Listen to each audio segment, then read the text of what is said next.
Good evening. Welcome to the July 29th Mount Vernon City School District Business Meeting. Today, we ask that you stand for the Pledge of Allegiance.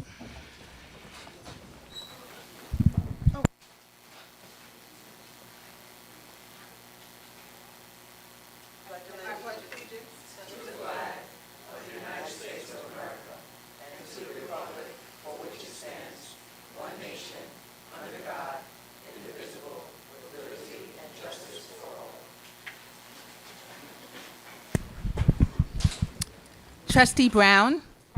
Trustee Kelly. Trustee McDonough. Trustee Middleton. Trustee Peterson. Present. Trustee Scott. Trustee White. Trustee VP Mitchell. Here. And President Maribel. Present. Okay. We have a quorum. Okay, we're going to go into public comment. There is no legal requirement to recognize public comments at the meetings of the Board of Education.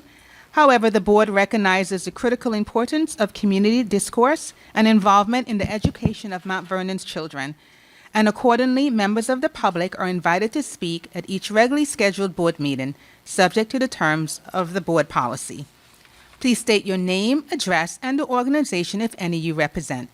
A speaker must register in advance by no later than 12 p.m. the day of the meeting by contacting the district clerk in person at 165 North Columbus Avenue, Mount Vernon, New York, by phone at 914-665-5235, or by email at rjames@mtvernoncsd.org. The board welcomes all respectful comments, whether praise or criticism.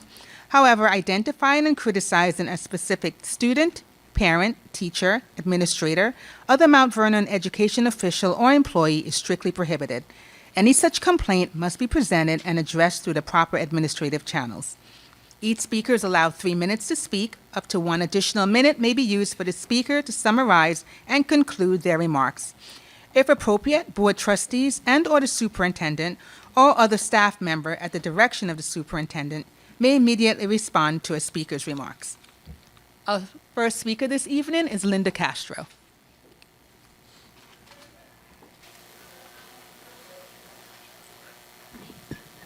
I'd like to congratulate and welcome the newly elected members of the Mount Vernon Board of Education. I wish you and our superintendent success in all of your endeavors, most especially those that directly affect the overall well-being of our children. As the continuing board members already know, I'm a retired educator. Aside from classroom teaching, I've held the positions of curriculum coordinator and teacher director. I became a lunch monitor in 2019, a job which I greatly enjoyed. A number of months ago, however, I made the difficult decision to resign because I was distressed and frequently unable to sleep as a result of what happens regularly in our cafeteria. Our children being treated with scorn and disrespect, screamed at and punished incessantly for minor infractions, for rules that are often arbitrary and ill-defined. On a number of occasions prior to resigning, I expressed my concerns to school and district administrators who acknowledged that the problems I described exist district-wide. However, at that point, there was no money in the budget for training lunchroom staff. After recently speaking with, I believe, the new director of HR, it's now my understanding that this board has allocated money for that training. Training in person, not online. I want to express my sincere and heartfelt thank you for listening and for acting accordingly. As you know, learning doesn't just occur in the classroom. It happens as part of every interaction we have with our children.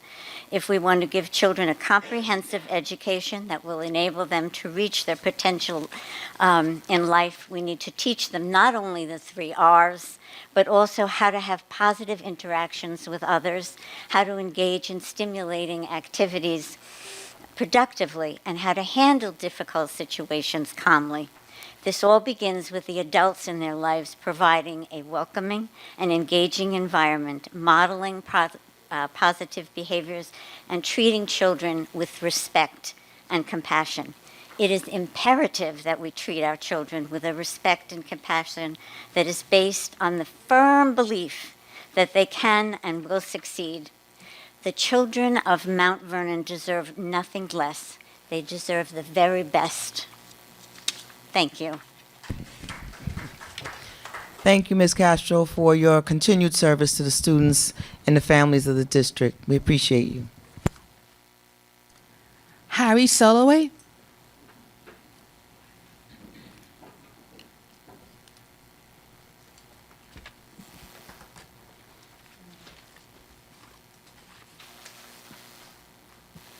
Thank you.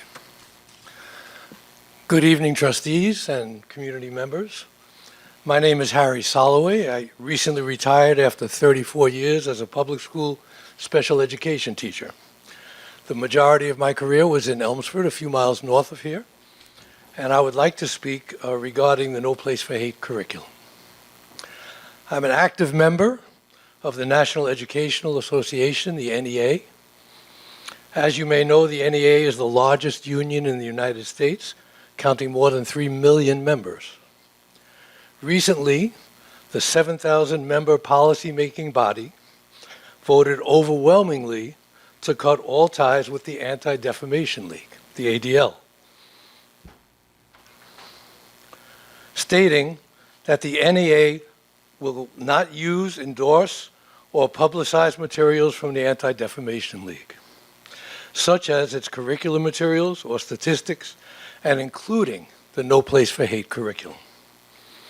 They explained that despite its reputation as a civil rights organization, the ADL is not the social justice educational partner it claims to be. The ADL has a long history of surveilling activists and social justice movements, raising concerns about its potential to chill free speech and activism. The ADL has actively attacked the anti-apartheid and Black Lives Matter movements, among others.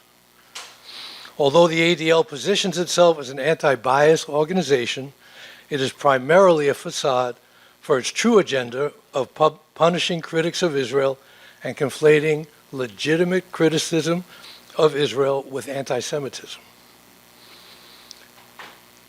The ADL's No Place for Hate curriculum is problematic for several reasons. The program prioritizes anti-Semitism over all other forms of discrimination, including racism, Islamophobia, ableism, and anti-LGBTQ bias. Students, faculty, and guardians are asked to sign a pledge that prominently features the ADL logo. The fact that virtually every member of the school community is required to sign the pledge in order for the school to participate can be construed as creating a coercive environment. If a school wants to implement its own activity for challenging bias and bullying, it must first appeal to the ADL for approval. Absent ADL approval, the activity cannot count towards achieving the official No Place for Hate status. One need not be a champion of public education to cringe at the outsourcing of anti-bias education to a private political advocacy organization. The curriculum's focus on anti-Semitism and criticism of Israel leaves many Arab, Muslim, and Palestinian students feeling attacked and marginalized. But perhaps the most damning criticism of the No Place for Hate curriculum is that it is a top-down effort that leaves no room for centering the voices and experiences of students and families, particularly those students from marginalized communities who are often the victims of bullying.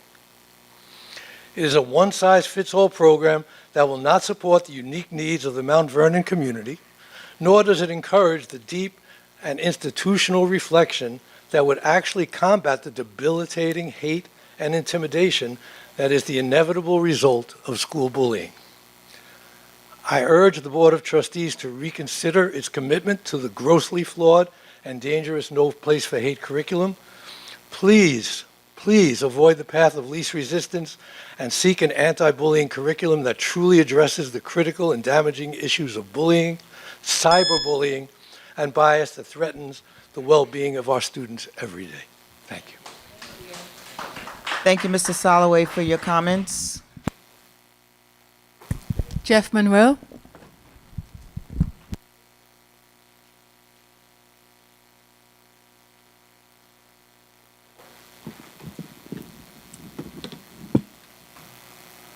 Thanks. Thank you. Good afternoon, trustees, administration, community. My name is Jeff Monroe, for the record, and I'd like to reiterate and to welcome, actually, my comrade, Mr. Soloway, for supporting this appeal to, as I said in my June 15th statement, to ask the Mount Vernon City School District to truncate any and all ties with the Anti-Defamation League. As articulated in my last statement, the NEA vote was a gateway to the conversation and a potential pathway to consider the rationale for cutting ties. But I understand that, and I said then that the NEA was not the drum major, if you will, of the march. The ADL is the center point of the contradiction. The ADL, the Anti-Defamation League, as has been articulated just now, is in fact a bad faith leader in the so-called anti-bullying initiative. I think that can be illustrated in the actual play out of what's happened since the National Education Association vote. Within 48 hours after that vote, there was a press release from the NEA that the vote would be considered at the Executive Council level of the NEA. Within 4 days of that vote, there was another press release on the NEA's website from the President's office herself that this vote would be considered at the Executive Council. I'm a member of a union too. What is a member but its actual membership? Why would the Executive Council of the NEA back away from the membership's vote? I'm not an NEA member. I'm not really at liberty to discuss that in any way, but it seems to me that it's a prime example and an illustration of what the ADL is about. Because one of the statements that it made in its press releases is that they were going to confer with Jewish leadership and the ADL. What does this show to me? This shows that the ADL is what? A bully. Why do we need a bully organization telling us how to deal with bullying in Mount Vernon? That is the primary question we need to answer. For me, the answer is already clear. I think, frankly, the answer is clearer because, although respectfully, I defer to our administrative leadership, Dr. Doggett, Dr. Strickland, as how to tactically and executively go about the needs of our children. But I'm an organizer. I believe the truest expression of democracy is self-determination. That comes from a bottom-up strategy. That means power in the people comes from our parents, in this case, our students, staff as well, and our educators, and obviously our trustees who represent our common vote. For me, the ADL's extraction from any relationship with Mount Vernon is the first step to actually talking about what makes bullying possible in a colonial society. Why a more powerful entity would seek to overpower lesser individuals or entities is an important conversation. It manifests itself in our society, in the adults, and that's why our children bully. I think the more important conversation as we go forward is to consider that, it's a very basic thing, even lacking the moral clarity on the issue. It's basically good politics to be on the right side of history. The ADL and the State of Israel is in no way at this point on the right side of history. A community of mostly African-descended people have no business siding with an entity that's performing a live-streamed genocide. We have no answer, there's no excuse, except maybe on the floors of corrupt political power, why we should even be having a debate over this. But in this particular matter, I understand bullying is necessary, bullying as a pathology, really, as a pathological social dysfunction, need to be addressed.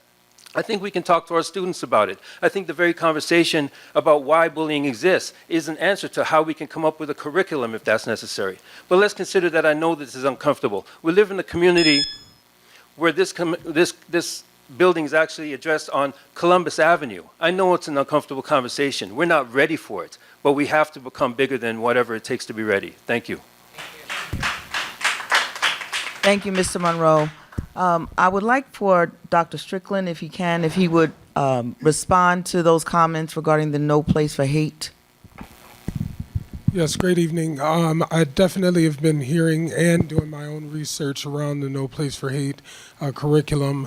I will say that it's actually not a curriculum, but I will let Dr. Doggett, who's been spearheading this, to make a comment. Yes, thank you for this. No Place for Hate has been in the district for will be year 10. It was 6 years at Rebecca Turner Elementary School where I was principal. When I came aboard as assistant superintendent, at the time we brought this anti-bullying program district-wide. As a result of that, I did speak to Mr. Monroe.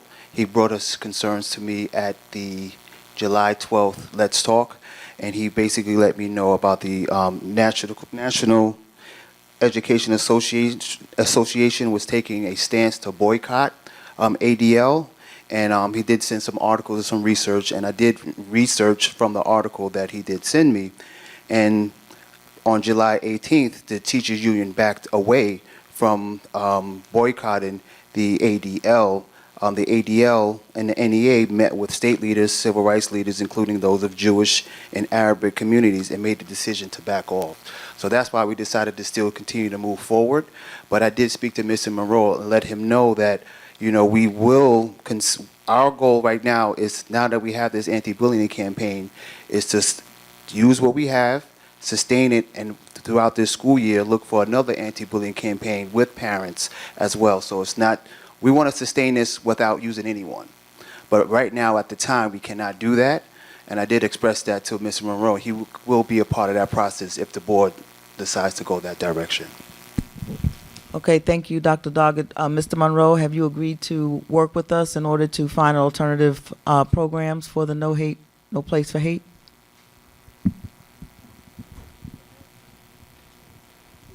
So I appreciate Dr. Doggett's sentiment. And of course, I've been organizing in Mount Vernon for over 30 years. And I remain in the streets. I'm going to stay in the streets. What I'm going to continue doing, as in fact, I know a couple of our trustees are on this board because of that. So that's how they know me.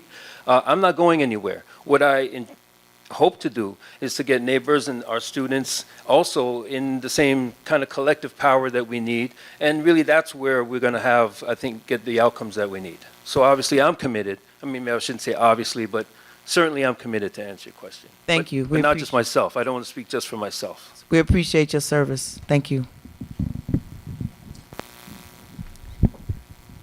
Mark Stuckey.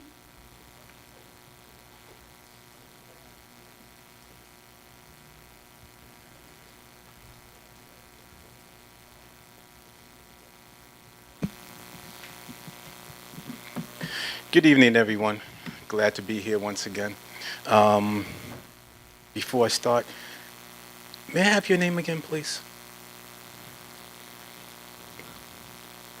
Dr. Kimberly Young Wilkins. Dr. Wilkins. Okay, thank you. Before I get going, I just want to say a name. Rosalind Long Island. Remember that. Especially you new board members.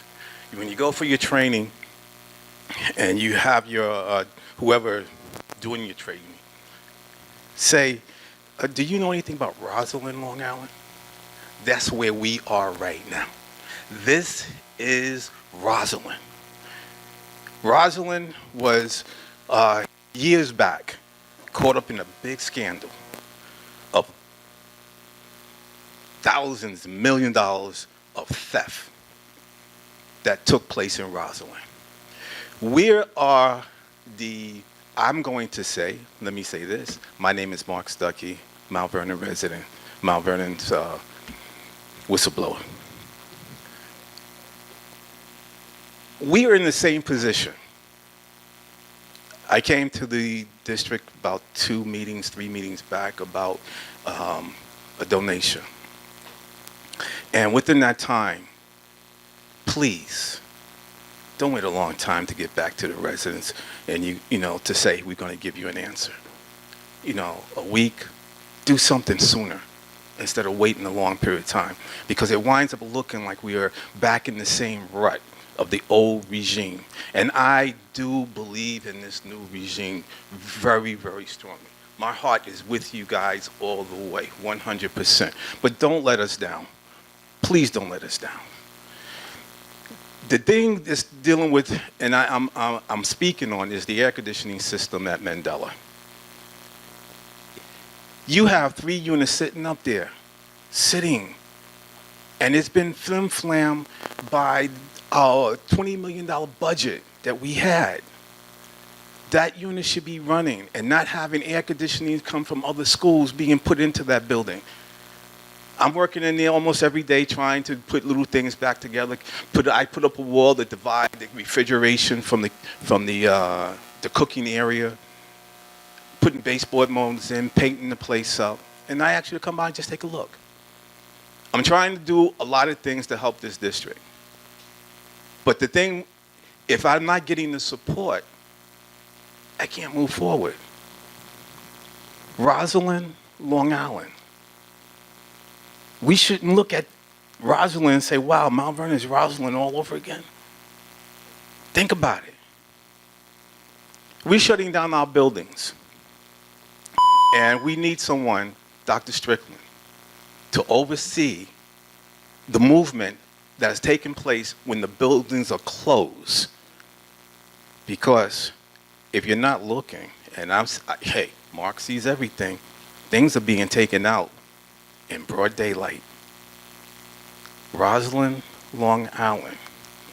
Parker School. The picture of Miss Parker, can we put that at the library?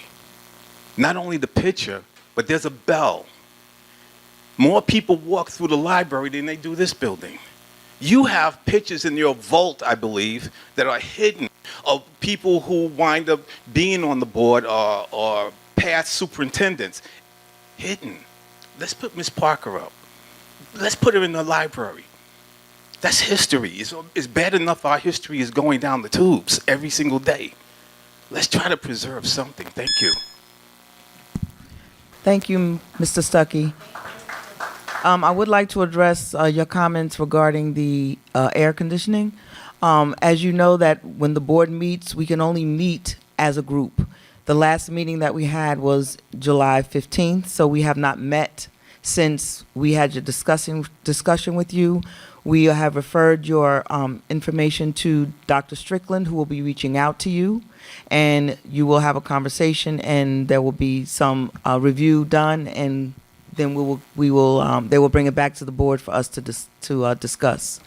Number one. Number two, when you refer to items that are of historical value at Parker School, such as the portrait and as the bell, those items, once they are presented to us as historical, then they become valuable assets. When they are valuable assets, that is an item that we must discuss in exec. So we are not allowed to comment on that at this time. So I just wanted to say thank you.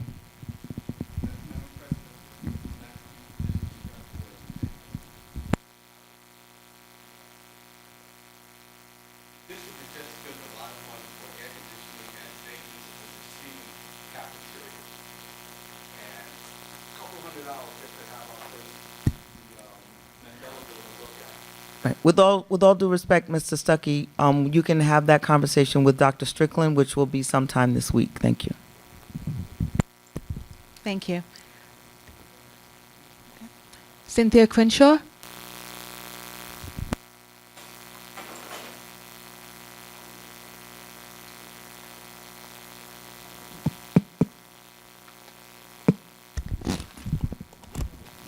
Good evening. Cynthia Crenshaw. Stuckey, you took a lot of what I was going to say, but thank you for that very much. A whistleblower, who you know the whistleblower is, was here a couple of meetings ago, and he had his concern about the copper being taken from the school, from inside and from people scrapping.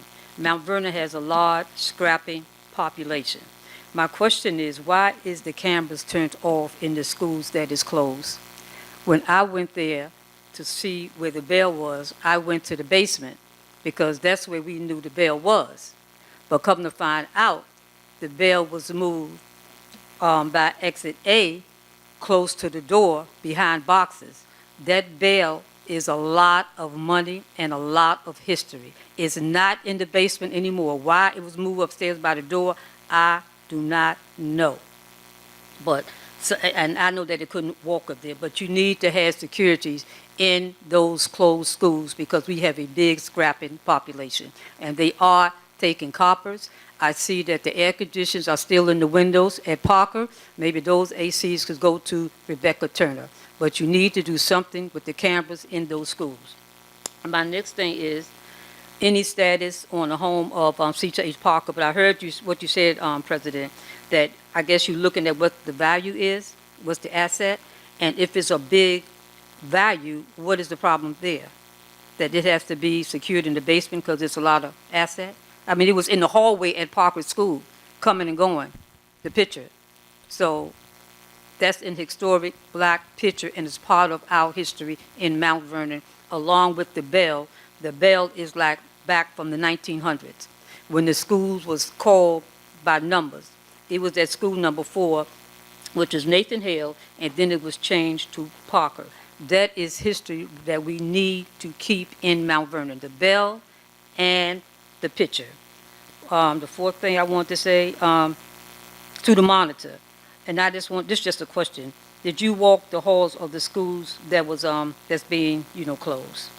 And being at the comprehension meeting, they're looking at the reuse of the schools that's being closed, and I hope the committee, the schools, and the committee, the people that's involved in Mount Vernon, will be involved in whatever decision that you guys make for our schools. Yes, President, I see you want to say something. I just wanted to respond to you while I wait for your comments to be concluded. Okay, I'm finished. Okay. I'm Thank you, Ms. Crenshaw, as usual. Just a couple of things. When you asked the question about the assets are discussed in exec, so we have not had it. This is our first time hearing about the bell, so we Okay. will have to discuss that in exec, since you're indicating that it is historical value and it's valuable. Indicating? That's number one. Excuse me? You said indicating? It is. Right. So I'm just Okay. saying you're indicating it to us tonight, which is our Okay. first time hearing it. Okay. And the portrait, again, is something that we discuss in exec because there has been value according to the presentation that has been given to us, that there is some value attached to that asset as well. So that is something that we have to discuss in exec. And then you had a question about the cameras being turned off in the schools and the buildings that are closed, and I will let Dr. Strickland address that with you. So at this time, I can't address that because I need to do my research to ensure that that's accurate. Okay. But I would be happy to let you know what my findings are. Okay, because stuff was taken out the building when we was moving. Yep. No, I'm know, definitely, so- I'm an avid note taker, so I will definitely follow up. Okay, and who is going to put the value on the picture and the bell? You have a company that's doing that? Who's going to say how much the picture or the bell is worth? Okay, that's something that we can't discuss right now. Okay. But when we have finalization, then we'll be able to share. Okay. Okay? All right, please. Did All I right. answer all your questions? Yes, you did. Thank Okay. you so much. Appreciate it. Thank you. I know you had a question for the state monitor. Oh, in yeah, terms I of just the want to know, did she walkthrough. walk the schools, the Okay. schools that's being closed? Did you walk those schools? No, not yet. I got to 11 of the 16 schools so far. I'm doing the rest of them this week, so I have not been into the buildings, the 3 closed ones as of yet. Okay. Could we get your decision on the school or no? Do you, Decisions, decision like, do you think is really in that bad a shape? I guess maybe you can't answer that. That's okay. amen. No, I cannot. That's all right. That's all right. I know that was Thank you, Ms. Crenshaw. And that ends tonight's public comments. We can go on to superintendent's report.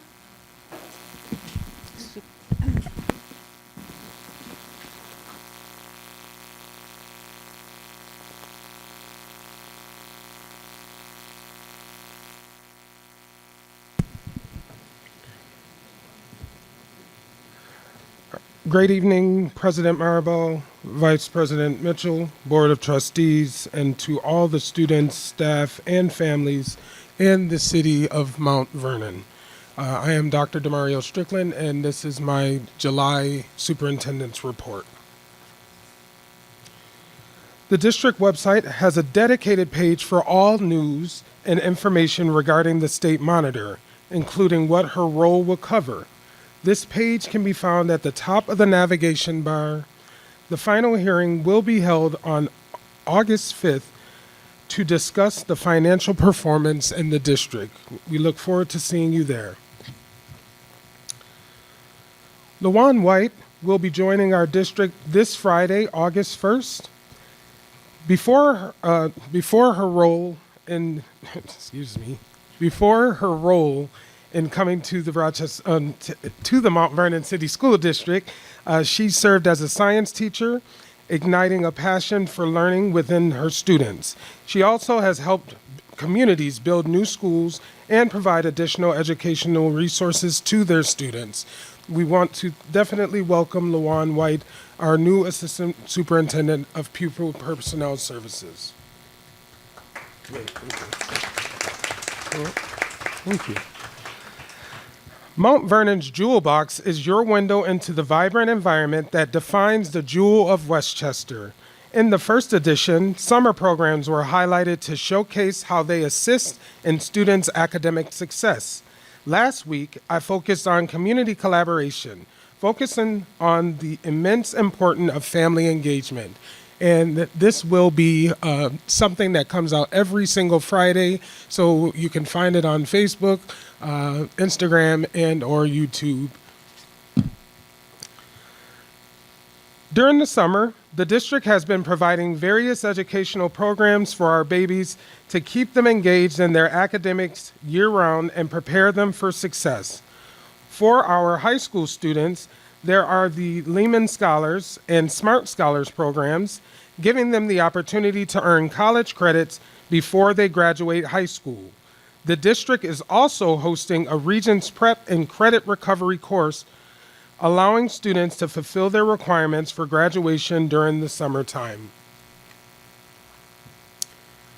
With over 1,000 responses, the most recent climate survey provided valuable intel on how the districts or how the community members, students, and stakeholders feel about the current status of the district. The survey asks questions about the quality of instructional focus in our schools, satisfaction with curriculum materials, transparency, and more. These results will serve as a valuable tool for strategic planning and ongoing improvements within the district. Thank you to all those that participated and shared your thoughts with us. I've been meeting with various groups and organizations within the Mount Vernon City to better understand and know the city. I've held 3 sessions of community forums to invite members to share their thoughts and concerns with me. Additionally, I have met with students, faculty, and staff prior to the end of last school year to see the environment of the schools. In my first month as superintendent, I have met with the mayor, the black clergy, and the NAACP, to name a few. And if you would like to attend any events, please fill out the form on the superintendent's page on the website, and it's located in this little box that says, invite the superintendent to your event. The Mount Vernon City School District utilizes an online registration system. The process is extremely easy and secure to ensure families register at the earliest convenience. I would like to note that online registration does not work from a mobile phone. Please visit the district website to register your child today. I also want to make mention that we have found that we have over 100 addresses that have been dropped in Infinite Campus. So that is going to impact the placement and transportation of students. We need families that had leases expire, bring their proof of address or residency to the district office so that we can update your information and guarantee that you have a school the first day of school. And now for our polishing the jewel updates, because we're going to move away from reconfiguration. Teacher moves from Mount Vernon High School, Mount Vernon Honor Academy, Leadership Academy, and Parker Academy are 100% complete.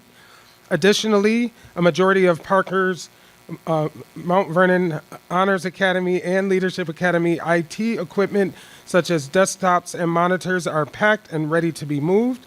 Smartboards and other furniture have been moved from the Rebecca Turner Academy to create K through 6 classrooms. Some of the next steps for the reconfiguration include moving equipment from closed buildings and utilizing them in other spaces. Examples include packing up the Parker Library and extracurricular materials and consolidating good condition furniture by grade levels, such as desks and chairs. And I will say, on the way to work one day and in the car, I did see there was lunch equipment being actually moved into Nelson Mandela and Zollicoffer School. Ooh, these names. And with that being said, that concludes my July report.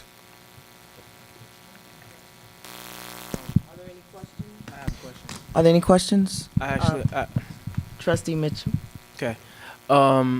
For our Spanish-speaking population, how are we ensuring that they're being communicated? We had some Spanish-speaking folks here earlier who were here for the public hearing, and they literally spoke no English. I bust out the translator and told them, I gave them my email.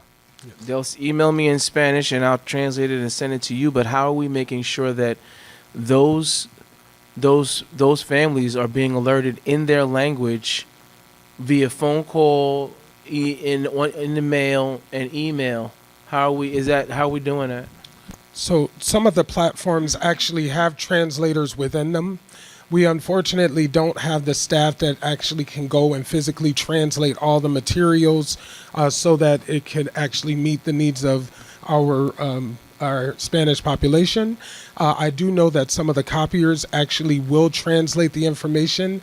However, many of our families that are Latino are from the Caribbean islands, and they speak a different form of the language, the Spanish language, that every printer and copier cannot necessarily pick up. So, with that being said, the one thing I will say that we need to do is think about how we are going to invest in translators or some type of translating service so that we can support our Spanish-speaking families. Are there any other questions? Oh, wow. Okay. Thank Okay. you. Thank you, Dr. Strickland.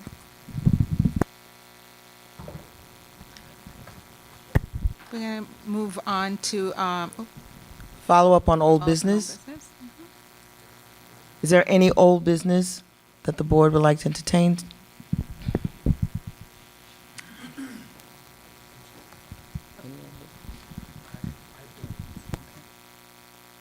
Okay. Hearing none, we'll move on to 5.1, approval of consent agenda, items 6.1 through 9.3. Can I have a motion, please?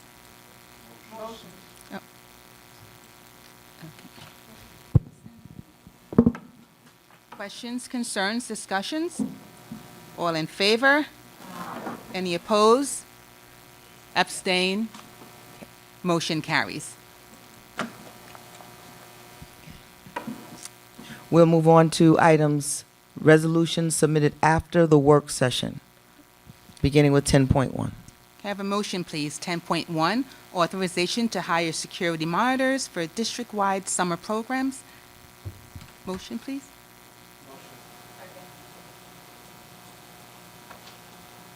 Questions, concerns, discussions?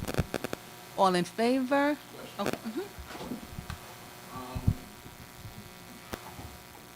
Can you hear me? Yes. Okay, great. When I reviewed, I had a question regarding the hours worked versus the hours identified here, and it didn't match up, and I just wanted some clarity on that. And one, it said that staff were working like 1 to 5, but then it said 7 hours that they were being paid for. So can you clarify that for me?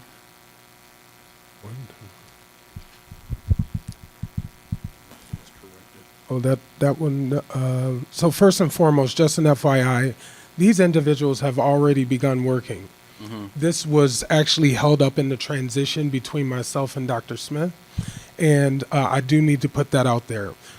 Trustee Scott, that for Mount Vernon High School, I'm not sure as to why that amount is different. However, I do know that these funds are actually compensated from they give us the funds to have our security guards to be in spaces. So I just need to find that out. But what I can do is I can definitely follow up and get you that answer. Okay, thank you. Because it seems like it's a few of them that fall into that category. So, I just wanted to understand how we got to 7 hours, Yep. but they're only working 4 or only working 6. Do we need to pull this and discuss it in exec, and we can bring it back? Yes. Okay, so we can answer your question. Thank you. Thank you. So can I have a motion, please, to pull 10.1 for discussion? Motion.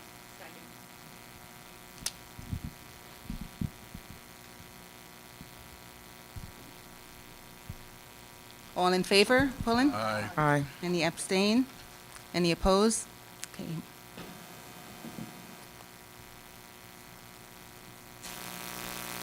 Motion carries. We're going to pull 10.1.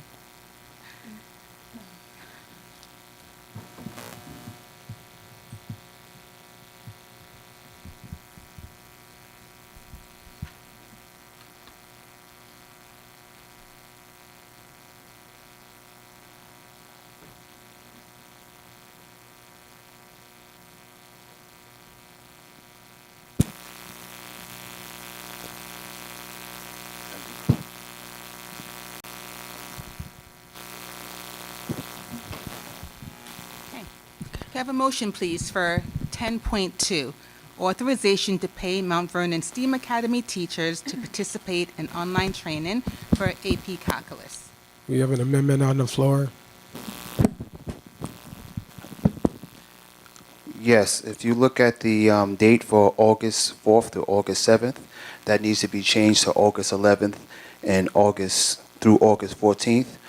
The registration, the course is closed, registration is closed, so the teacher has to register for the courses on August 11th and through the 14th, so it's just a date change. Can I have a motion, please? Second.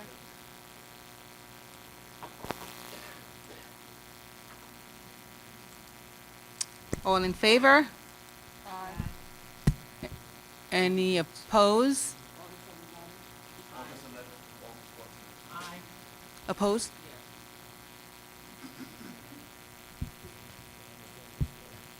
Abstain? Motion carries. Can I have a motion, please, for 10.3, Human Resources 131B, classified? Can I have?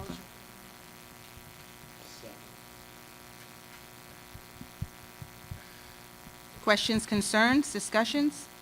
All, Trustee Mitchell? Just so we're all clear, these are extensions of contracts, correct? No, this is classified. I'm sorry. No, these are, there's no, just so we're understanding so the public is aware, there's no extra dollars being awarded here, correct? So, Vice President Mitchell, we're not on those resolutions yet. We're on the classified. Ahead? Yes, I'm sorry, I'm It's ahead, okay. I'm sorry. Yep. I'll save that ask again no later. problem. And I will definitely answer. Okay. all in favor? Aye. Any opposed? Abstain? Motion carries. Can I have a motion, please, for 10.4, authorization to amend the resolution to hire staff for the Mount Vernon Aquatic Facility? Motion, please? Second. Questions, concerns, discussions? I have a question. When Gary Pretlow secured the money for the pool repair, it was also promised that there would be free swimming lessons for the community members. Is that part of this resolution? This is, So this resolution is something that was already passed. It's actually an amendment. We had to ensure that we received the money for the 3 lifeguards that are on the resolution, and that's why it is going back through the board as of right now.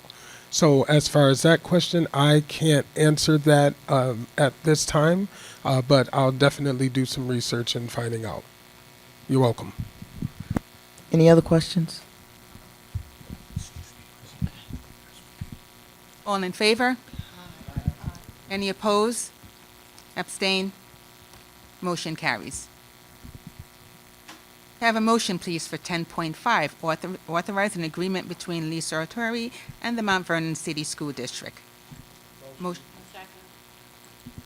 Questions, concerns, discussions? Now my question, these Trustee Mitchell? contracts, yeah, these contracts, just to ensure these contracts are extensions, not awarding extra dollars. That is correct. These contracts are extension and not awarding extra dollars at this time. And when is the timeline that we plan to revisit? As discussed with the board officers, we will be revisiting this late December, early January. And after we hopefully work something out with our educators. All in favor? Aye. Any opposed? Abstain? Motion carries. Can I have a motion for 10.6, authorize an agreement between the Mount Vernon City School District and Rita James effective July 1st, 2025? Motion.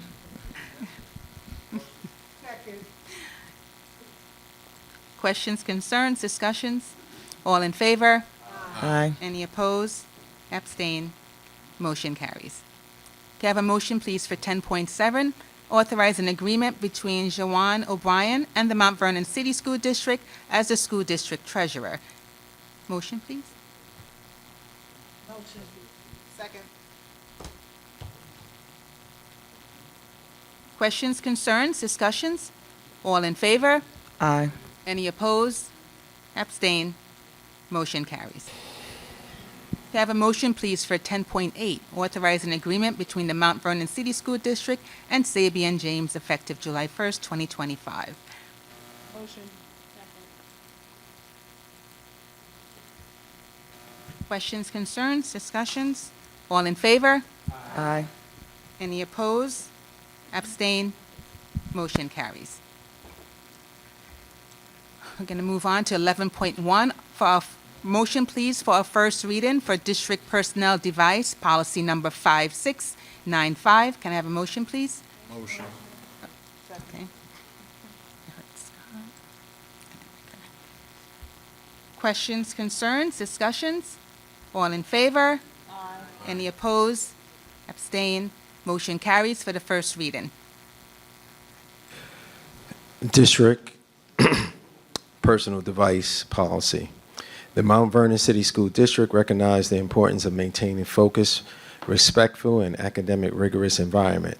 The growing prevalence of personal internet-enabled devices such as smartphones and smartwatches has introduced new challenges related to distractions, equity, and safety.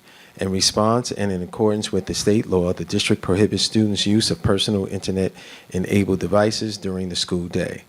This policy reflects a balanced approach, limiting non-educational distractions from personal devices while encouraging the structured, supervised use of technology for learning, accessibility, and communication when necessary. The goal is to ensure all students can learn in an environment that is safe, inclusive, and future-ready. This policy is not intended to discourage the thoughtful and meaningful use of technology in the classroom. On the contrary, the district strongly supports the integration of digital tools, particularly those provided and managed by the school, to enhance instructions, foster engagement, and prepare students for success in the digital connected world. Educators are empowered to incorporate technology in ways that align with the curricular goals and institutional Best practices. Mission. This policy established clear guidelines for students' use of personal internet-enabled devices during the school year. The Mount Vernon City School District is committed to fostering a safe, equitable, and academically focused learning environment while supporting the responsible integration of technology into instructions. Definition. Internet-enabled devices include smartphones, tablets, smartwatches, and other devices capable of internet access, excluding district-issued devices for educational purposes. School day, all instructional and non-instructional time during a required school day. School grounds, any property owned or operated by the school district used for educational purposes. General prohibition. Students are prohibited from using personal internet-enabled devices during the school day anywhere on school grounds unless explicitly authorized by school personnel. Exceptions or educational essential use. Students' use of internet-enabled devices may be permitted. Students' use of personal internet-enabled devices may be permitted under the following circumstances: for educational purposes, when authorized by a teacher or administrator; for health-related needs, such as the use of diabetes monitoring apps or other essential medical tools; during emergency or safety drills, where device access is necessary; to support the language access, including translation services for English language learners; for caregiving responsibilities as determined appropriate by the school counselor or psychologist, when legally required, including accommodations documented in an individualized education program IEP, Section 504 plan under the Rehabilitation Act of 1973. Communication with parents and guardians. Parents and guardians will receive annual information on how to contact students during the school day through designated school channels. Emergency communication protocols will be maintained and shared in writing. On-site storage. Students must store personal internet-enabled devices in designated locations such as lockers or secured devices. Students are responsible for safekeeping of personal devices. The district is not liable for lost or damaged devices. Publication and accessibility. This policy will be publicly available on the district website by August 1st, 2025. And it's my understanding it's been up and loaded before then. It will be translated and accessible in primary language spoken within the district and community. Annual reporting and equity monitoring. Starting September 1st, 2026, the district will publish an annual report analyzing the enforcement of this policy, including any demographic disparities in discipline or implementation. If disparities are identified, the report would include a clear mitigation plan. No student shall be suspended solely for violating this policy. New York State stakeholders' involvement. This policy was developed in collaboration with a diverse group of stakeholders, including teachers, union representatives, school counselors, students, and parent representatives, to ensure alignment with the district educational goals and community values.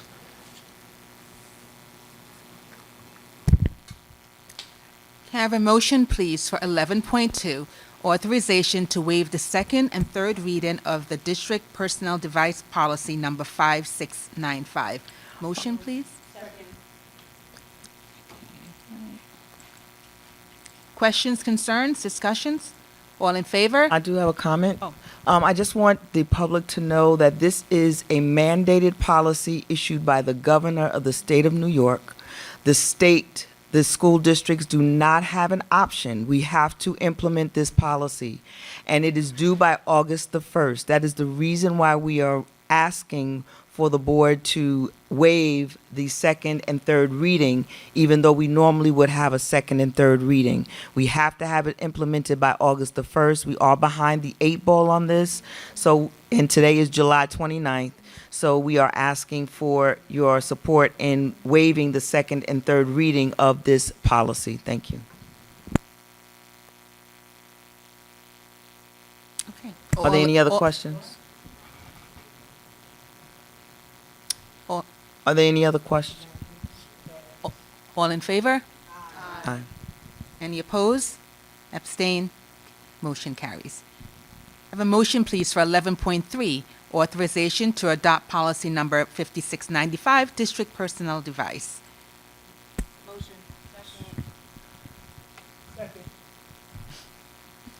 Questions, concerns, discussions? All in favor? Aye. Oppose? Abstain? Motion carries. Have a motion, please, for 11.4, the second reading, Board of Education Policy 1240, resignation and dismissal. Motion, please. Second. Questions, concerns? Any discussions? All in favor? Oppose? Abstain? Motion carries for the second reading of 1240. I'm going to help. We're going to take turns. Yes, Your turn. Right, we're going to take turns on this. Board member resignation, removal, and vacancy procedures. A board member may resign during a district meeting of residents, such as the annual meeting, not a regular Board of Education meeting, or by submitting a written resignation to the district superintendent of the supervisory district.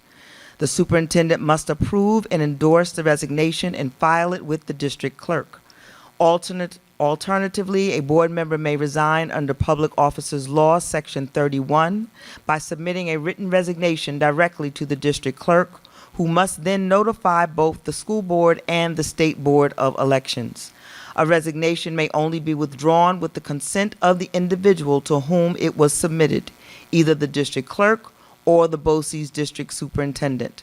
The Board of Education does not have the authority to act on requests for resignation withdrawal. The resignation will take effect on the date specified in the resignation letter. If no date is specified, the resignation takes effect on the date it is delivered to or filed with the district clerk. If a date is specified, it may not be more than 30 days after the resignation is filed or delivered. Upon resignation or withdrawal, the board member is prohibited from applying for employment or contracting as a vendor with the district for the remainder of their term and for an additional 6 months thereafter. Attendance and vacancy due to non-attendance. Each board member has a duty to attend all meetings.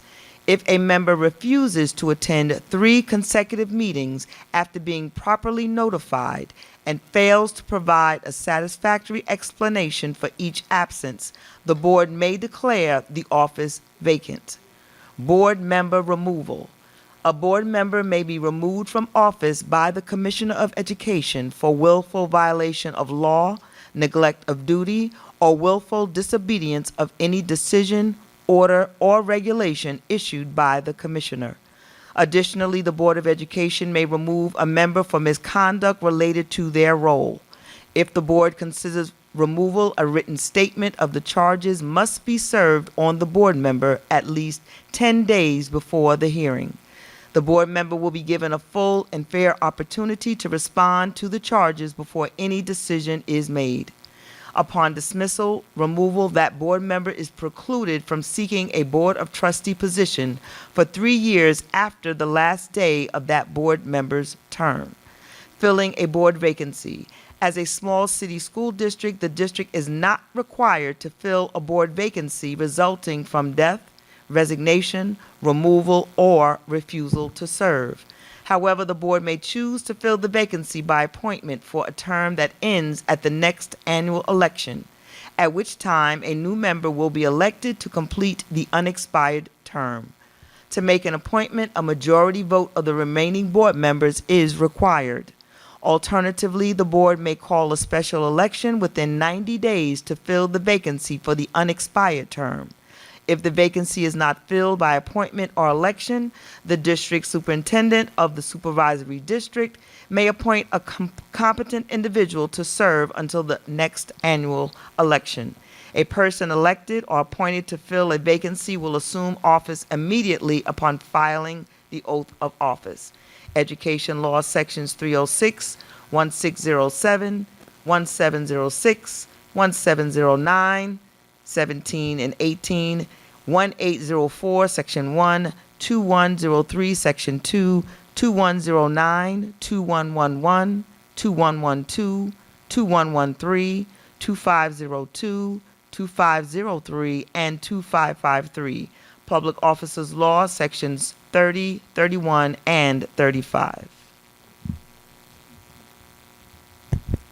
Can I have a motion, please, for 11.5, second reading, Board of Education Policy 1310, Powers and Duties of the Board. Motion, please. Motion. Second.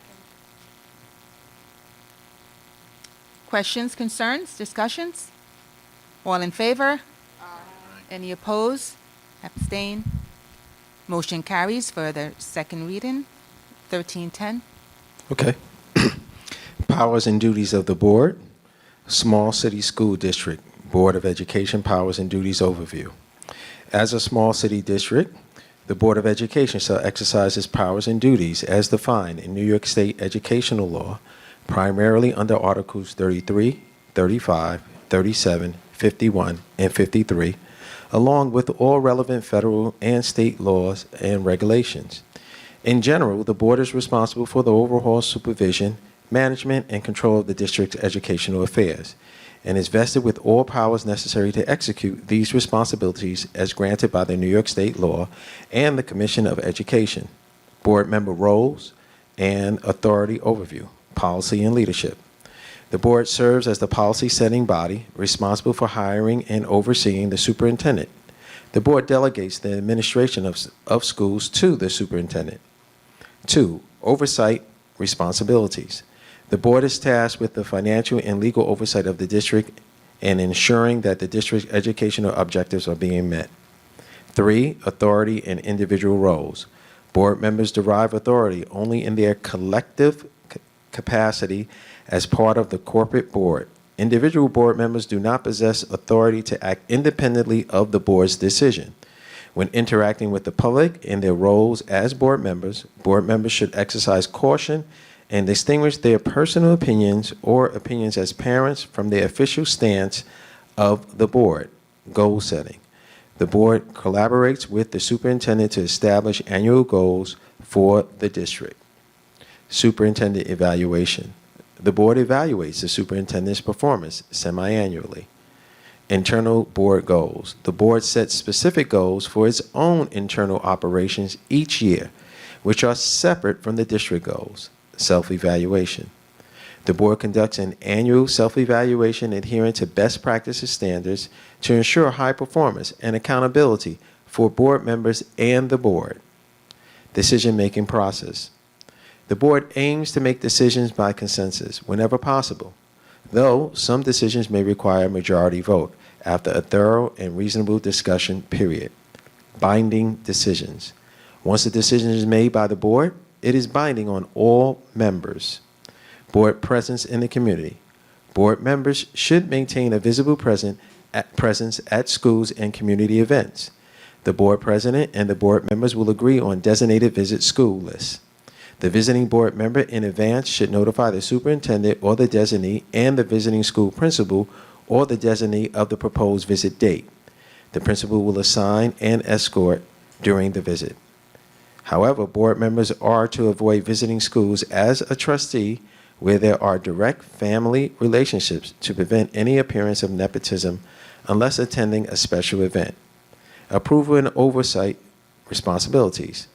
The board must approve budget, bonds for voter approval, policy, hiring, and tenure decision, collective bargaining agreements, contracts, special education service, and litigation matters. Access to information. The superintendent or their designee must provide the board with all necessary documentation before any decisions are made. District clerk evaluation. The board evaluates the district clerk's performance annually. Board members' rights and responsibility. Supporting board's decisions. It is expected that all board members will support the position of the board even if they are in the minority. Rights as a parent. Board members retain their rights as parents within the district.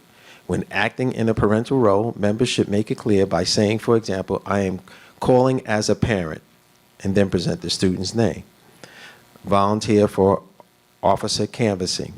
At the June meeting, the board president will request volunteer to canvass other board members regarding their interest in serving as officers for the upcoming year. If there are multiple volunteers, the president will choose one, typically from the most senior volunteers. Officers' elections.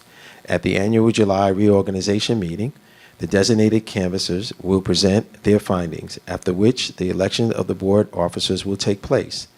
Any trustee may be nominated for a given position regardless of the canvasser's report. Open ballot system. Board members vote for positions let me read that again. Board members' votes for position will be cast in open ballot system at the public reorganization meeting.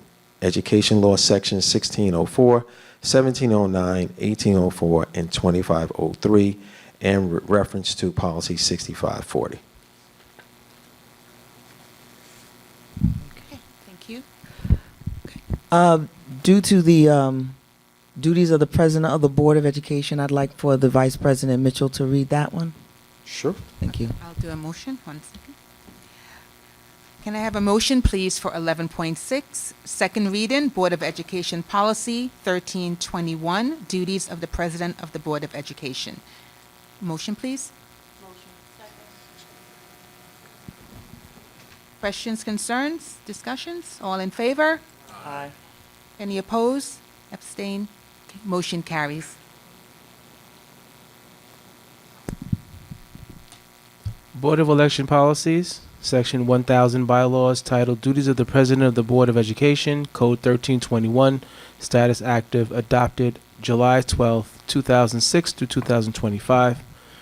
Board President has no greater voting power than any other board members. The Board President's role and duties include the following: presides at all meetings of the Board, conducts meetings using parliamentary procedure, ensures the timeless and orderly fashion of board meetings while encouraging open discussion and deliberation, guides the board to reach decisions in an efficient manner, calls special meetings as necessary or on request, executes documents on behalf of the board, serves as the spokesperson for the board, and works as a liaison between the board and the superintendent, works with the superintendent to set meeting agendas, shares information pertaining to board work with all board members in a timely manner, and, in consultation with the board, responds to communications from the community received by the board, creates committees and liaison assignments in consultation with the board, appoints members to all committees of the board, serves ex officio as a member of all committees. The president will actively assist the orientation of new board members and assigns mentors if warranted, considering the new board members' experience, scheduling, and other relevant concerns. Performs the usual and ordinary duties of the office. Education Law 1701. Thank you. Can I have a motion, please, for 11.7, second reading, Board of Education Policy 1322, Duties of the Vice President of the Board of Education. Motion, please. Board of Education Policy, Section 1. Oh. I'm sorry. All in favor? Any opposed? Abstain? Motion carries. Thank you. Have the floor. Board of Education Policies, Section 1000 Bylaws, titled Duties of the Vice President of the Board of Education, Code 1322, Status Active, adopted July 12, 2006 through 2025. The Board of Education may, in its discretion, elect one of its members, Vice President, who shall have the power to exercise the duties of the President in the case of the absence or disability of the President. The Vice President position serves as preparation for the position of President and generally should be held by a board member with an interest in serving as President. In case of vacancy in the office of the President, the Vice President shall act as President until a President is elected. The role and duties of the Vice President: 1. Stands in place of the President whenever the President is not available. 2. Serves as a sounding board for the President. 3. Reviews board documents with the Board President and assists review executive agenda prior to board meetings. 4. Is a liaison or will designate a liaison to the PTA Council. 5, the vice president will assist the orientation of new board members and assigns mentors if warranted, considering the new members' experience, scheduling, and other relevant concerns.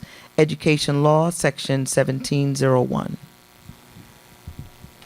Can I have a motion, please, for 11.8, second reading, Board of Education Policy 1331, District Clerk Role. Motion, please.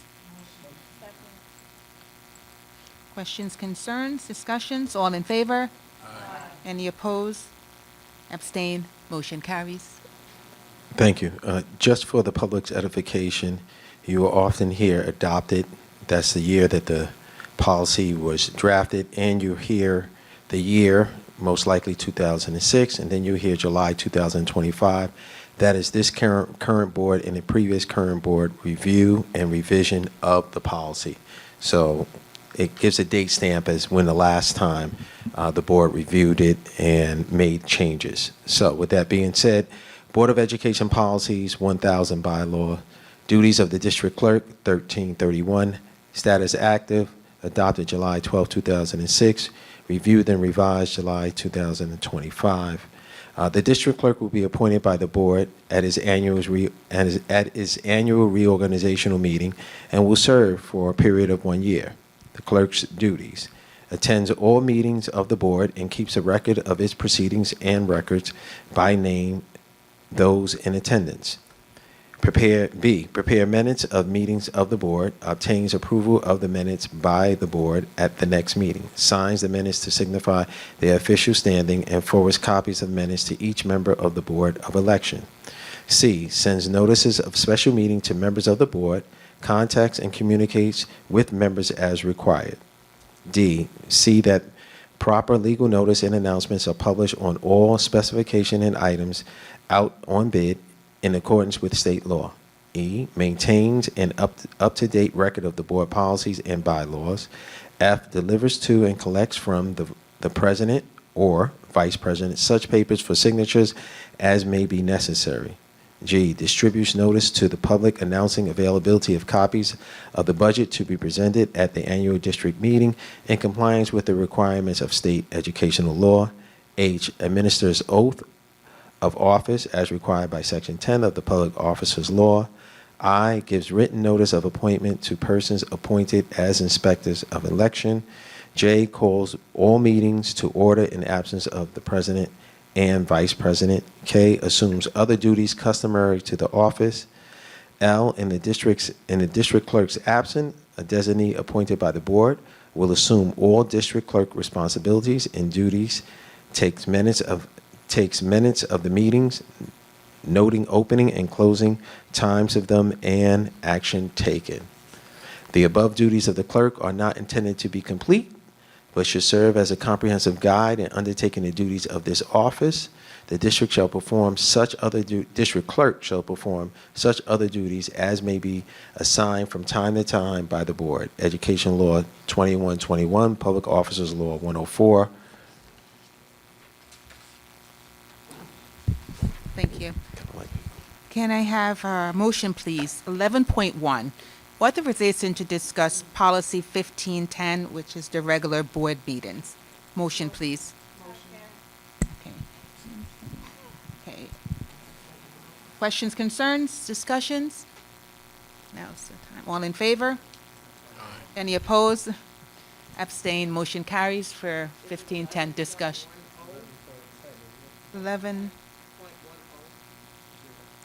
11.9, and to discuss 1510. Oh, okay. Sorry.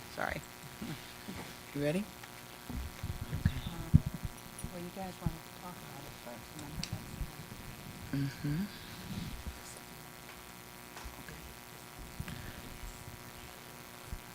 So currently 1510 indicates that there are, if you go to agenda setting, it indicates agendas and supporting materials will be distributed to board members at least 2 days before the scheduled meeting when possible to allow for careful review. The board does not feel as though that this is, we'd like to change the 2 days to 7 days. Any discussion? In a lot of boards, isn't that like general practice, a week? Yes. Any other discussion?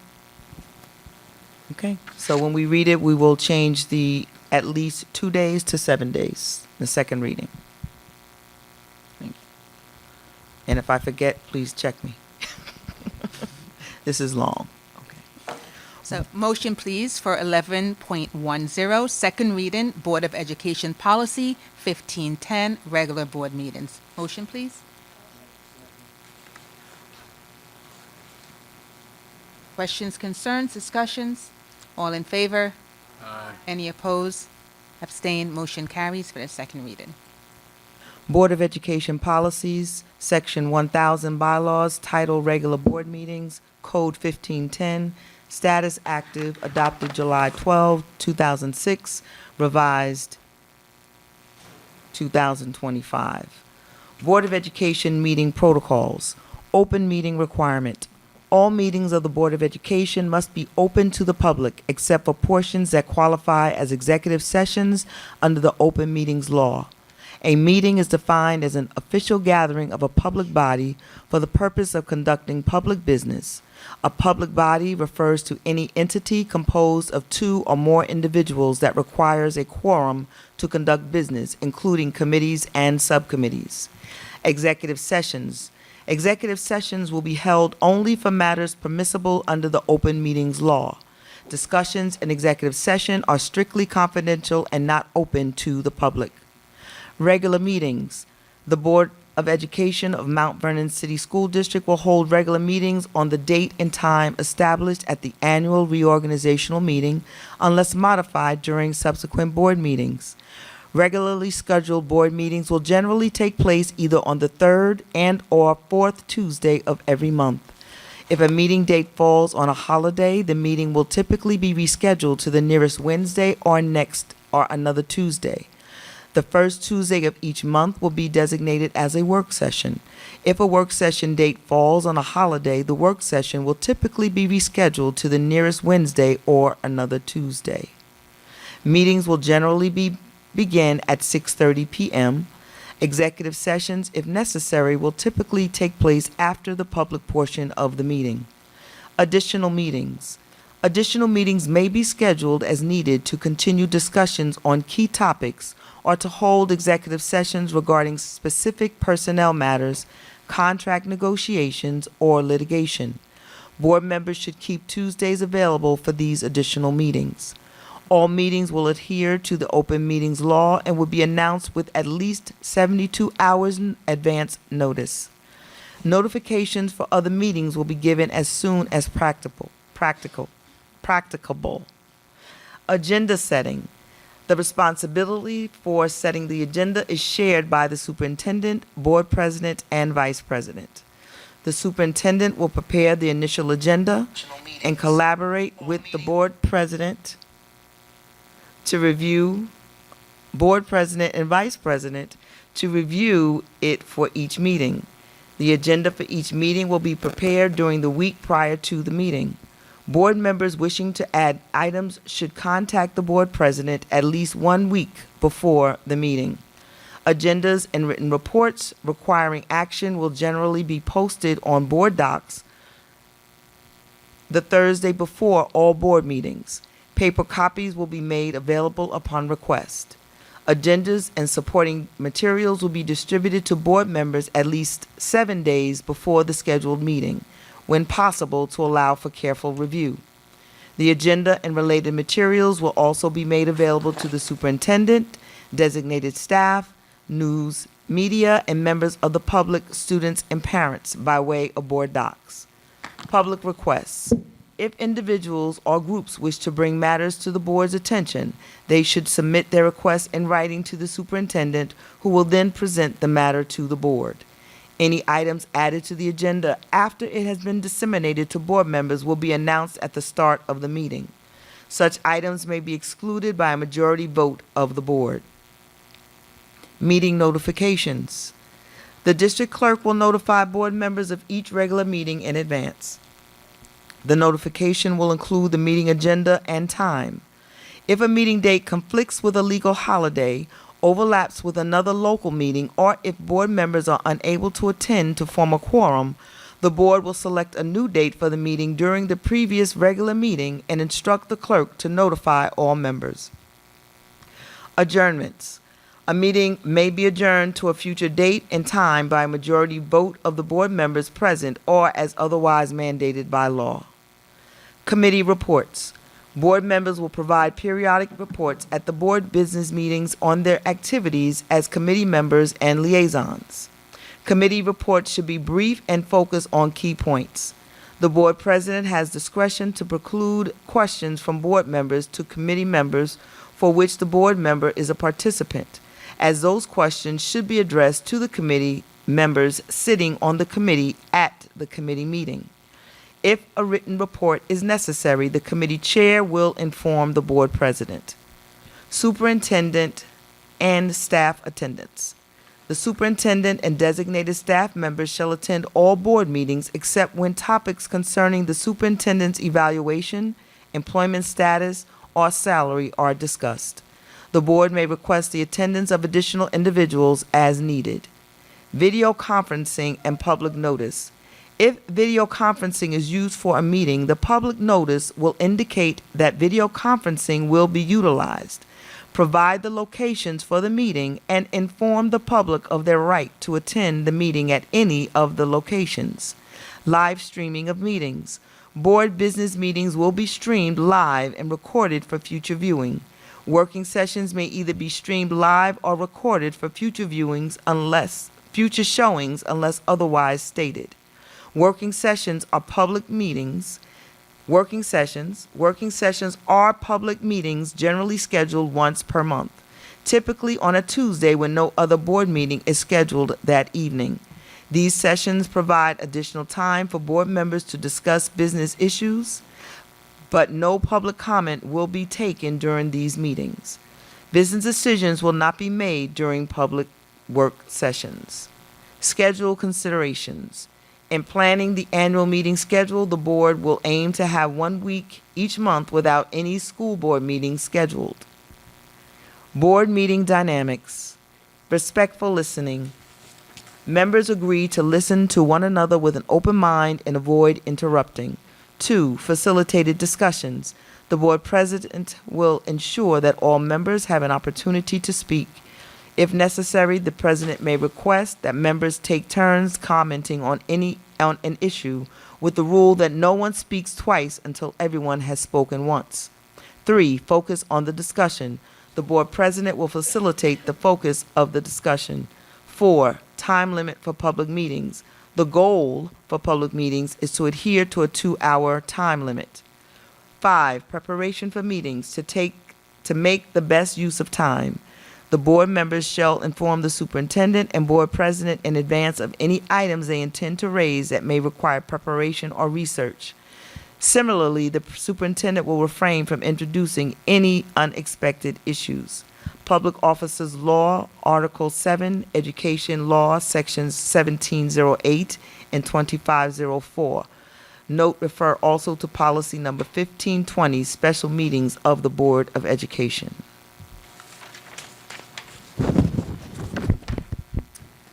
Motion, please, for 11.11, second reading, Board of Education Policy 1410, Policy Development, Adoption, and Dissemination. Motion. Second. Questions, concerns, discussions? All in favor? Aye. Any opposed? Abstain? Motion carries. Trustee Mitchell, would you like to read that one? It's 1410.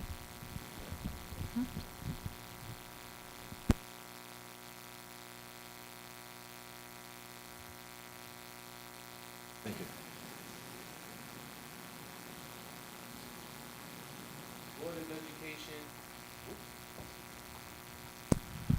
Board of Education Policies, Section 1000 Bylaws, Title, Policy Development, Adoption, and Dissemination, Code 1410, Status Active, adopted July 12, 2006 through 2025. The Board of Education shall reserve to itself the function of providing guides for the discretionary action of those to whom it delegates authority. The superintendent shall act as an advisor to the board in the adoption and approval of written board policies. The board shall seek input from the staff and community where appropriate. These guides for discretionary action shall constitute the policies governing the operation of the school system. The formulation and adoption of these written policies shall constitute the basic method by which the Board of Education shall exercise its leadership in the operation of the school system. The study and evaluation of reports concerning the execution of its written policies shall constitute the basic method by which the Board of Education shall exercise its control over the operation of the school system. All policy proposals and suggested amendments shall be submitted in writing to the superintendent, briefly describing the proposal and why it is needed. The superintendent may designate a staff member or members to conduct independent research, to evaluate the information within the proposal, to maintain a reference file for the board on all such proposals, and to draft city policy proposals. And to draft policy proposals. Proposed new policies will initially be presented to the full board as an item for discussion only, in order to permit time for evaluation and comment. The initial presentation will include recommendation by the superintendent, including a reading of any completed draft and any reports done by staff or others. Opportunity will be given for concerned groups or individuals to react. All board members and the superintendent shall receive a copy of the policy proposals or amendments from the staff member responsible for drafting same, along with a copy of the original proposal suggestion and all other relevant information and data, at least 2 days prior to any meeting at which discussion or action is scheduled. Review and/or adoption of policy proposals shall be scheduled on the agenda of a regular or special meeting. To permit time for study of all new policies or amendments to policies and to provide an opportunity for interested parties to react, proposed policies or amendments should usually be presented as an agenda item to the board in the following sequence. A. Information item. Distribution with agenda. This may be an announcement that a policy is being formulated in a particular area and that interested persons may submit suggestions. B. Discussion item. First reading of proposed policy or policies, response from superintendent, report from any board or advisory committee assigned responsibility in the area, board discussion and directions for any redrafting. C. Action item. Discussion, adoption, or rejection. Amendments to the policy at the action stage should not require repetition of the sequence unless the board so directs. The adoption of a new policy and/or amendment to an existing policy shall occur only after the proposal has been moved, discussed, and voted on affirmatively by a majority of board members at 2 separate meetings of the Board of Education, i.e. the first reading and the second reading. The policy draft may be further amended at the second meeting. By a majority vote, the board may waive the second reading and complete the adoption of the proposed policy at its first reading. The formal adoption of written board policy shall be recorded in the official minutes of the board. Such written board policy shall govern the conduct and affairs of the district and shall be binding upon the members of the educational community in the district. It shall be the board's responsibility to keep its written policies up to date so that they may be used consistently as a basis for board action and administrative decision. The superintendent is given the continuing commission of calling to the board's attention all policies that are out of date or for other reasons appear to need revision. The board will maintain an annual policy review process.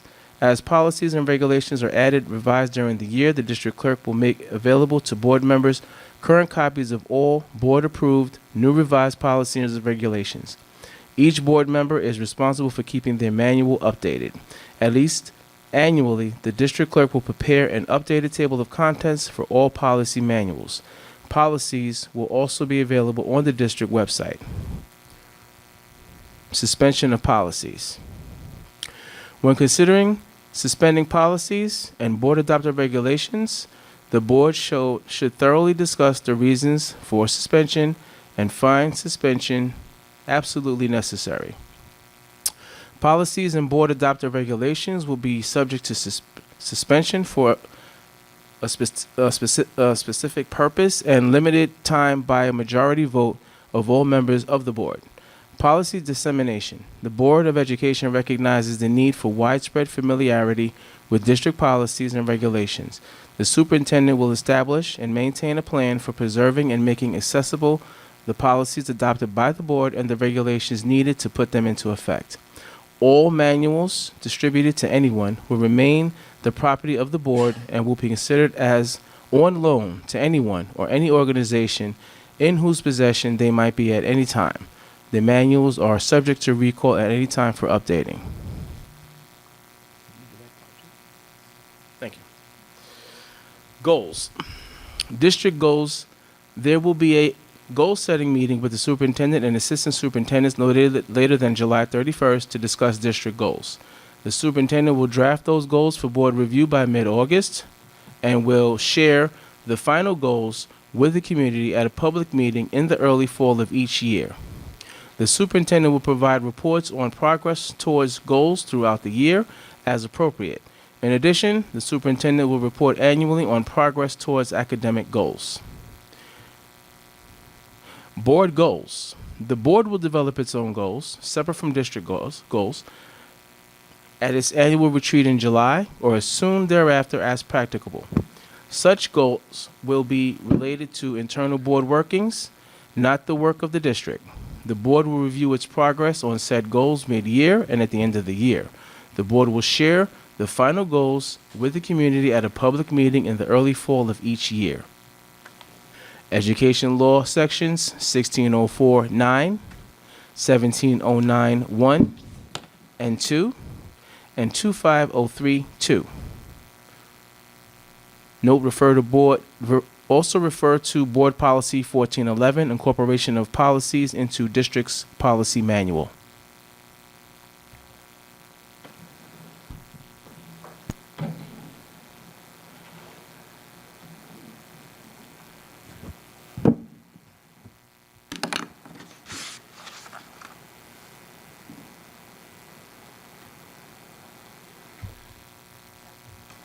Can I have a motion, please? Thank you. Can motion, please, for 11.12, the second reading, the nepotism policy, the draft nepotism policy.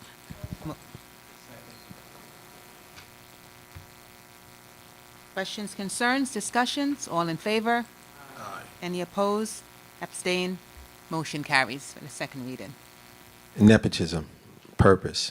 This policy promotes transparency, practicality, and public trust in actions and decisions of the Mount Vernon City School District Board of Trustees, the board.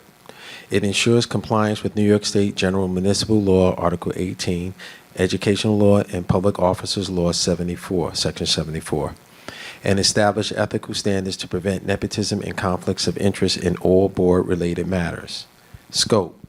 This policy applies to all current and future Mount Vernon City School District Board of Trustee members in both their official and personal capacities as it relates to district business.